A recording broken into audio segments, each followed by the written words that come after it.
Welcome to our Lattice How to Guide.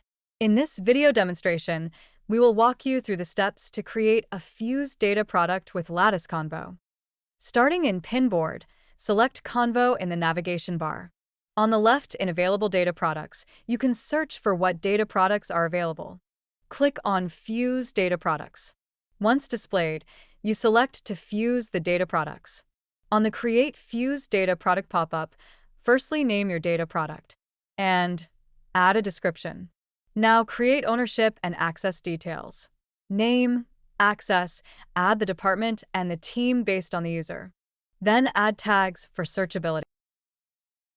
You can also add helpful hints if you think it is necessary to aid in search and understanding. Finally, on this pop-up, select Create Fused Product and Lattice creates the structure of your fused data product. On the main page, the Data Product Exploration Assistant has updated. Click on View Details to explore the summary, data contained, and SQL structure of your fused data product. Then you can publish your fused data product to the Pinboard, your data product marketplace.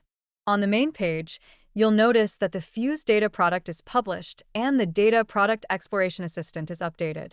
Now, on Pinboard, your data product is ready to explore, use, and share.